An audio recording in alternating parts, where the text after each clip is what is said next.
All right, let's talk about finding a dog trainer in Encino. It can feel like a pretty big decision, right? So this is your practical guide to help you pick the perfect person for you and your dog, so you can build that amazing, confident partnership. You know, life in Encino is pretty great. It's got that mix of quiet streets and that big city buzz. And having a well-trained dog, it just makes everything better. Suddenly, those walks and park visits are actually relaxing and fun for both of you. Okay, so first things first, let's think about what our dogs actually deal with day to day. Encino has its own unique vibe, and good training gets your dog ready for all of it. I mean, just picture your dog's day, right? You might be at the farmer's market with all those people and smells, and then 5 minutes later, you're on a busy street with cars whizzing by. A good trainer helps your dog handle all that, from just walking nicely on a leash to coming back when you call them in a big park. It's really all about making them feel confident no matter where you go around town. Okay, so we know what our dogs need to learn, but the how? That's maybe the biggest piece of the puzzle. The way a trainer teaches is absolutely crucial, so let's get into training methods. Pretty much everyone agrees that the best approach today is positive reinforcement.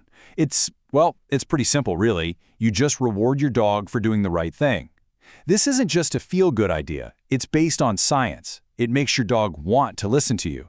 And that builds a foundation of trust, which is what you need for a dog that's reliable, you know? And this really shows you the difference. On one side, you have training that builds your dog up, makes him confident.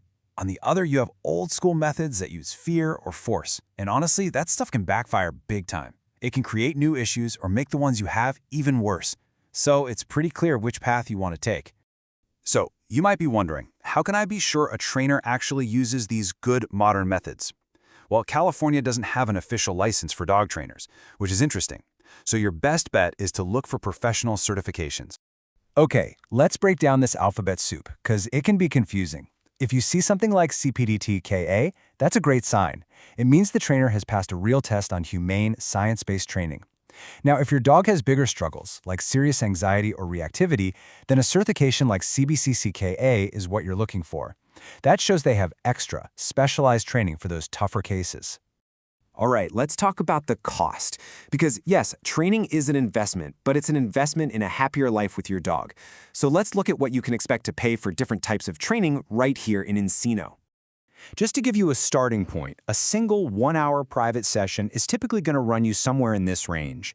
This is a good number to have in your head when you start looking at trainers and their different packages. And here's a more detailed breakdown.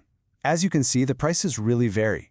You've got group classes, which are awesome for puppies and socialization, and then you have the much more intensive board and train options.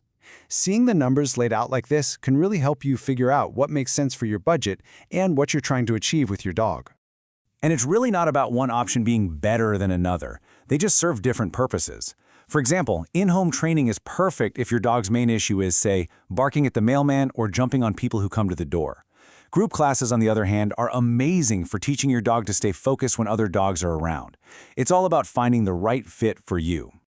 Okay, so you've done some research, you have an idea of the cost. Now for the really important part, the consultation. You want to go into that conversation prepared. So we've got a checklist of questions you should absolutely ask to make sure you're making the right call. And this is the big one, your very first question. What's your philosophy? Their answer tells you everything.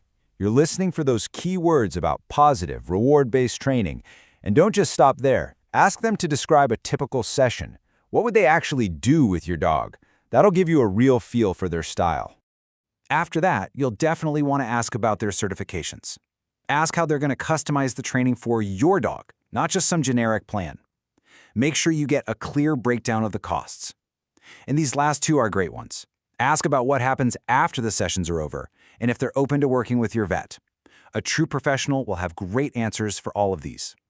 Now, being a great dog owner in Encino also means knowing the local rules of the road, so to speak. And then we'll cover some awesome local spots where you can go practice all these new skills. First up is the leash law. Super simple. In any public place in LA, and that includes Encino, your leash has to be 6 feet or shorter. It's just a basic safety and courtesy rule, so you've always got good control of your dog. And just a quick heads up on licensing, any dog over 4 months old needs to be licensed with the city and have their rabies shot up to date. It's just one of those things that helps keep all the dogs in the community safe. Okay, so once you start training, you've got to practice, right? The Sepulveda Basin Dog Park is awesome for working on that off-leash recall. And for practicing your loose-leash walking with lots of real-world distractions, you can't beat the paths around Lake Balboa. It's perfect for that. When you boil it all down, this whole process is about one thing. It's about giving your dog the confidence to be a happy, well-adjusted part of your life here in Encino, so you can both enjoy everything the area has to offer, safely and without stress. Look, choosing a trainer isn't just hiring someone, it's finding a partner who's invested in your dog's success. With their help, pretty soon you'll be the one having those peaceful walks at Lake Balboa, the one whose neighbors are always saying hello to your wonderfully behaved dog. You're really just building an incredible bond, a true partnership.